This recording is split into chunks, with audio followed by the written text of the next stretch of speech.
Welcome back to the Crochet Crowd. So, as my friends at Yarnspirations.com, I'm your host Mikey. Today we're doing the crochet kitchen dish puff. I don't even know why that's cute. Okay, so we have the Lily Sugar and Cream Scrub Off yarn. It's a combination of cotton and this yarn here. And this yarn here provides the extra scrubbing power.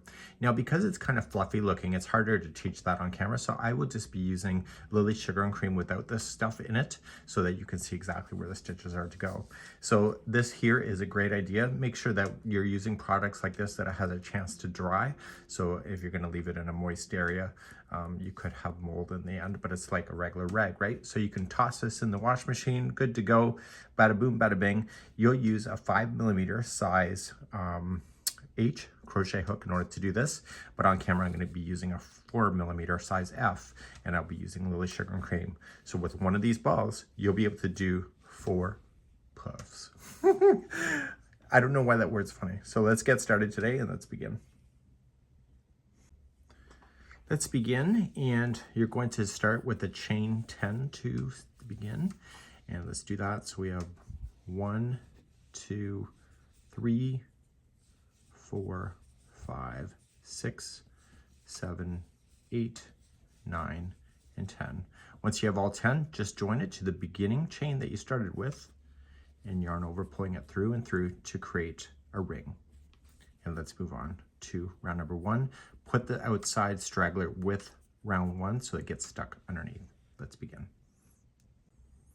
So we're going to be using the chain, not the actual space itself, to do the following. You're going to chain up 2, which will not count as a half double crochet, so that's not counted. But starting in the first one that you have the join, you're going to apply 2 half double crochets in each of the chains around. So there's 10 chains around, so when you put 2 into each, you're going to have 20 half double crochets. So once the first chain is done, just jump to the next chain and put 2 half double crochets in there and do that all the way around for round number 1. I'll be right back.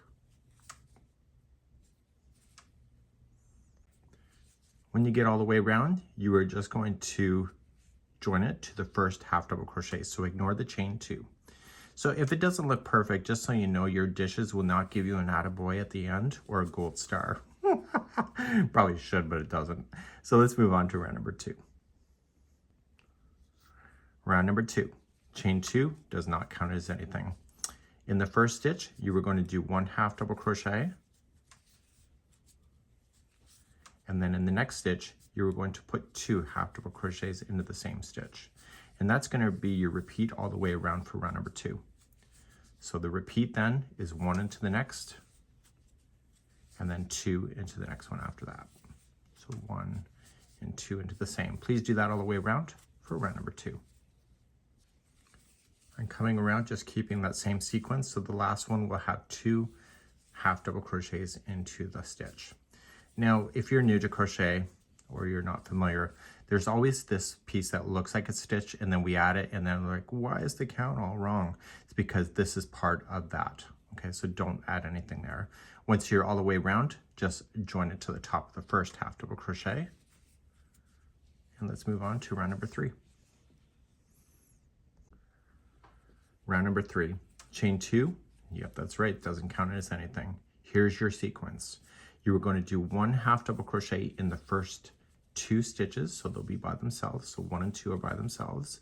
And then the next one is going to have 2 half double crochets into the same stitch. Okay, so your sequence is the next 2 are by themselves. So 1 and 2, and then 2 into the next. Please do that all the way around for round number 3. Finishing up round number 3, keeping the same sequence. So the very last stitch will be 2 half double crochet. And so you end up with that little spacey thingy there. Don't worry about it, that's not part of anything. And just join it with the slip stitch to the top of the first half double crochet. So that chain 2 that you're starting, because you're putting that in, that's why it looks closed if that's never happened to you before. Let's do rounds number 4 and 5. Rounds number 4 and 5, please do them both, and you're just going to chain 2, doesn't count as a stitch.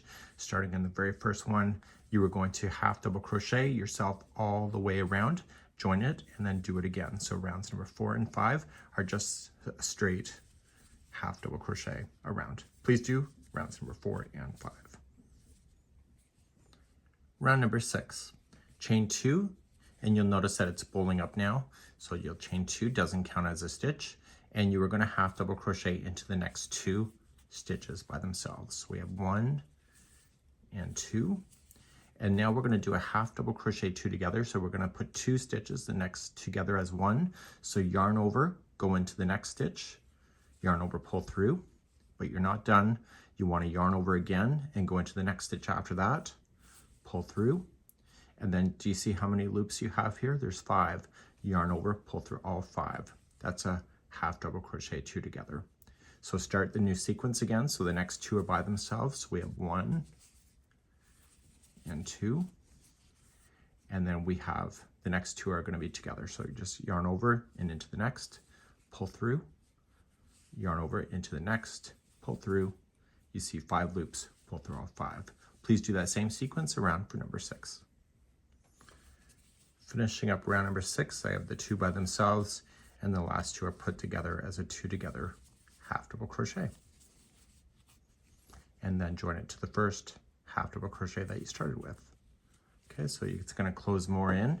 If you want to get rid of the starting tail, if you went over top of it like I did, then you can just safely cut that down. Okay, and then we'll move on to round number 7 next. Round number 7, chain 2, doesn't count, and you go into the first one. So it's going to be 1 by itself, and then it's going to be a 2 together half double crochet over the next 2. So yarning over and in, pull through, yarn over and into the next one after that, pull through all 5 loops. So the next one is 1 half double crochet by itself, and then the next 2 are together for half double crochet 2 together. This is going to be round 7, and maybe at the end of the round in just a moment. So it's starting to look like a ball. The last 2 are put together, and that's just keeping sequence, so I'm not doing anything special. So 2 together, and then just join it to the first half double crochet, and let's move on to your final round, number 8. Final round number 8, chain 2 does not count as anything. Over the next 2 stitches, it's a half double crochet 2 together, and you pull through everything. And then the next 2 are 2 together. So you're going to do that all the way around. It's just half double crochet 2 together all the way around to the end. I'll be right back at the end of number 8. Finishing up round number 8, the last 2 are together like the rest of them, and then just join it with a slip stitch to the beginning. So what are we going to do next? We're technically done the pattern. So we're just going to cut a longer strand than usual, and we are going to use that strand to make the puff. So let's just pull it out. So on one end, you can see that there's a hole, and on the other end, you see that there's a hole, okay? And you're just gonna squish it flat. Take this strand and just go around the top piece of the hole. So just put it onto your tapestry needle and just go around the stitches. So just collect. And what I would recommend is go into all of the stitches around before pulling it shut. This is a great little project for craft fairs and stuff. Once you're all the way around, pull that shut. So this side just got closed shut, and then put the needle through and come out the other side through the center like that. And then give it a good tug. On this side now, because you have an open hole, just start going around and collecting this side.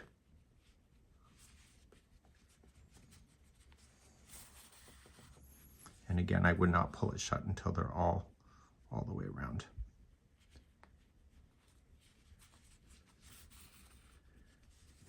Okay, now once you have that done, you can pull it shut. So now the centers are now attached to each other because you use the same strand on both sides. With your tapestry needle now, create a knot. Don't be afraid to give it a good tug.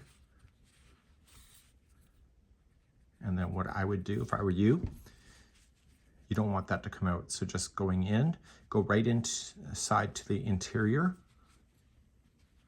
Okay, so stay on the interior. You can feel it, it's on the inside, and just come out near an edge. And that's where I want you to trim the yarn, is right here. So you've already tied it into a knot here, and so you cannot pull this apart because it's secured in the center, and this would be one of your crochet dish puffs. That's it. Have a great day. Bye-bye.